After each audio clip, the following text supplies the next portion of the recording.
અંતે આજ રોજ 11 જૂન 2024ના રોજ નૈઋત્યના ચોમાસાનો પ્રવેશ ગુજરાતની અંદર થઈ ચૂક્યો છે। 2024ના વર્ષ દરમિયાન ચોમાસું છે તેના સમય કરતા 4 દિવસ વહેલો પ્રવેશ થયો છે। ગુજરાતમાં મેઘરાજાનું આગમન થઈ ગયું છે અને વાત કરવામાં આવે તો આગામી દિવસોમાં પણ મેઘરાજા છે એ ગુજરાતમાં પધરામણી કરી શકે છે અલગ અલગ જગ્યાએ। અને ત્યારે આગામી જે દિવસો છે એમાં ઠેર ઠેર જગ્યાએ વરસાદ પડવાની પૂરેપૂરી શક્યતા છે। ત્યારે આ બાબતે જાણીતા હવામાન આગાહીકાર પરેશ ગોસ્વામીએ શું કહ્યું છે, ચલો સાંભળીએ। અંતે આજ રોજ 11 જૂન 2024ના રોજ નૈઋત્યના ચોમાસાનો પ્રવેશ ગુજરાતની અંદર થઈ ચૂક્યો છે। આમ જોવા જઈએ તો ચાલુ વર્ષે એટલે કે 2024ના વર્ષ દરમિયાન ચોમાસું છે તે એના નિયત સમય કરતાં થોડુંક વહેલું ચાલી રહ્યું છે।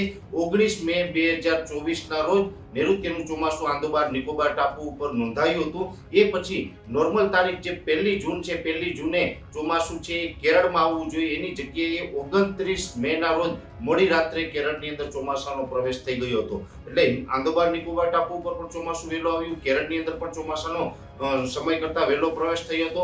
એ પછી મહારાષ્ટ્રના મુંબઈમાં પણ સમય કરતા ચોમાસું વહેલું પ્રવેશ્યું હતું અને આજે 11 જૂન 2024ના રોજ ચોમાસું છે એ ગુજરાતમાં પ્રવેશ કરી ગયું છે। આજની તારીખે ચોમાસું છે એ દક્ષિણ ગુજરાતના વલસાડ, ડાંગ સહિતના અનેક વિસ્તારોને કવર કર્યા છે અને જે સૌરાષ્ટ્રની વાત કરવાય તો સૌરાષ્ટ્રના વેરાવળથી 45 કિલોમીટર દક્ષિણની અંદર દરિયાની અંદર આ ચોમાસું છે, એટલે વેરાવળથી પણ ખૂબ નજીક ચોમાસું છે। આજે 11 જૂન 2024ના રોજ સાંજ સુધી અથવા તો મોડી રાત સુધીમાં સૌરાષ્ટ્રના ભાવનગર, અમરેલી, ગીર સોમનાથ, જુનાગઢ સહિતના વિસ્તારોની અંદર પણ ચોમાસાનો પ્રવેશ થઈ શકે છે। એટલે આમ જોવા જઈએ તો ચોમાસું છે એ ગુજરાતની અંદર 15 જૂને આવતું હોય છે, પણ ચાલુ વર્ષે 2024ના વર્ષ દરમિયાન ચોમાસું છે તેના સમય કરતા 4 દિવસ વહેલો પ્રવેશ થયો છે। જો કે આ કોઈ અલગ કે નવી વાત ન ગણી શકાય। અનેક વખત એવું બન્યું છે ભૂતકાળની અંદર કે ચોમાસું એના સમય કરતા વહેલું પણ ગુજરાતની અંદર આવતું હોય છે ને એવું જ